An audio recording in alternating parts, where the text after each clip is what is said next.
Introduction. Hi friends, as we all know that there are so many microorganisms in our surroundings.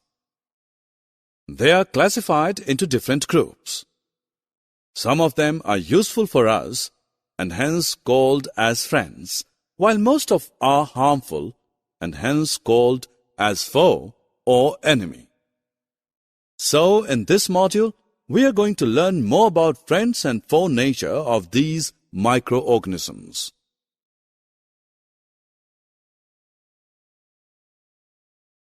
Objectives. Friends, at the end of this module, you'll be able to define microorganism and its various groups. You will also be able to describe the friendly microorganisms and their uses in normal human life. Besides, you'll be able to describe harmful microorganisms and explain the methods of food preservation. In addition, you will also be able to describe the nitrogen fixation and the nitrogen cycle. Dear, don't eat this piece of fruit. Now it is contaminated and unhealthy for you. But why? Dear, because there are so many germs on the floor, and they are so tiny that you cannot see them through naked eyes, and they may harm you. What are these? These are called microorganisms. Friends, you'll be surprised to know that a microorganism can help us in making our food, and the same can make us ill too. So, before getting more information about them in detail, let us first know about such microorganisms and their habitat. Microorganism or microbe is so small in size that we cannot see it with naked or unaided eyes. They are broadly classified into four major groups: bacteria, fungi, protozoa, and algae. Viruses are also microscopic. Microorganisms can survive in different environmental conditions.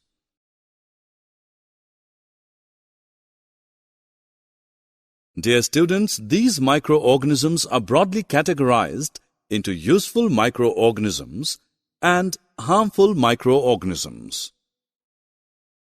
Now we discuss the friendly activity of a microorganism in detail. One such friendly microorganism is yeast. Yeast is used in the baking industry and our homes for making breads, cakes, and pastries, etc. The bacterium lactobacillus is useful to make curd from milk. Microorganisms are also useful in commercial and medicinal field.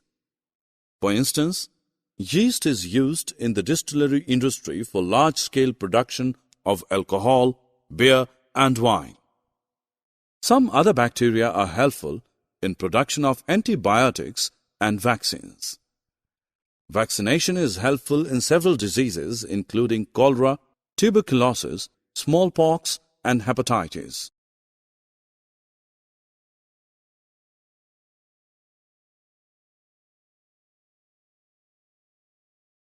Hey, now let me tell you what are other benefits provided by useful microorganisms.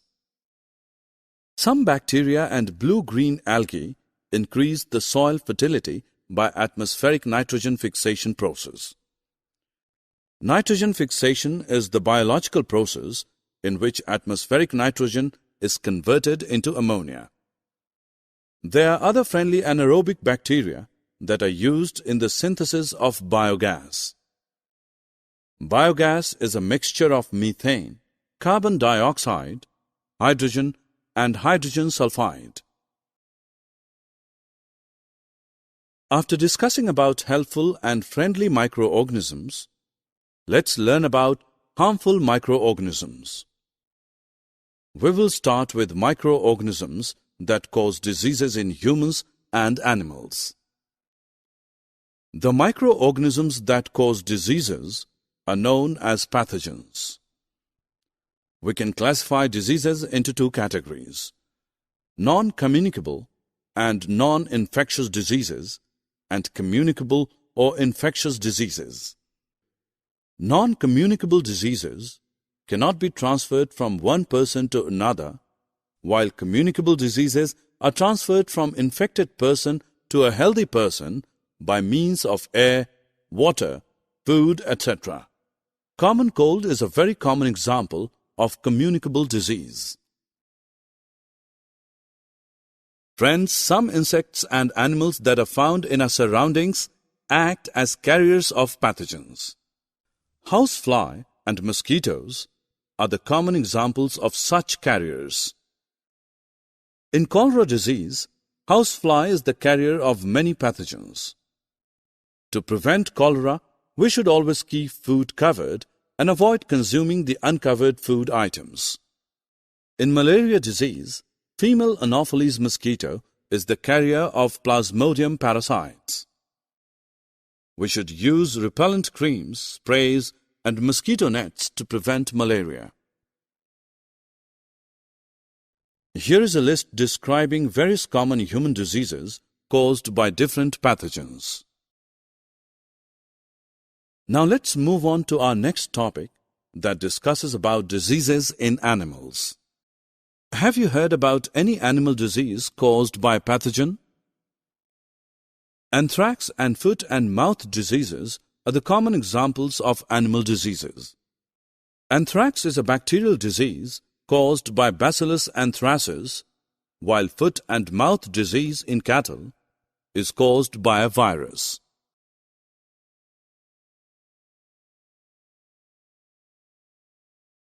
Hey, now let's know about diseases caused in plants.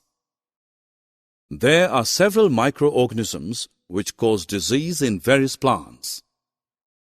The table contains some widespread plant diseases and their causative pathogens.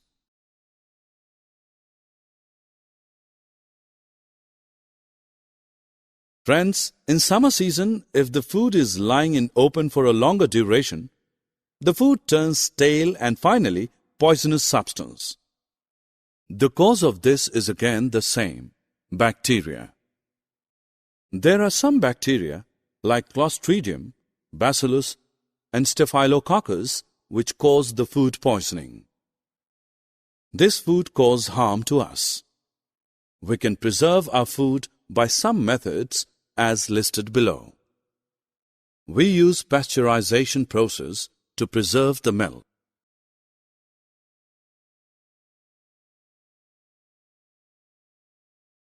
Summary.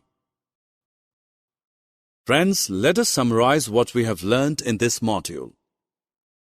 Microorganism or microbe is an organism living which is so small in size that we cannot see with naked or unaided eyes, that is, they can be seen only through a microscope. Microorganisms are classified into four major groups: bacteria, fungi, protozoa, and algae. Microorganisms can survive in different environmental conditions like water, soil, hot springs, and mountains, etc.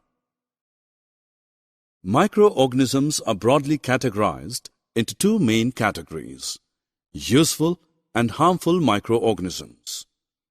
Useful microorganisms are used in various purposes in our daily life and industries. Harmful microorganisms that cause diseases in humans, animals, and plants are known as pathogens. Nitrogen fixation is the biological process in which atmospheric nitrogen is converted into ammonia found in the roots of leguminous plants.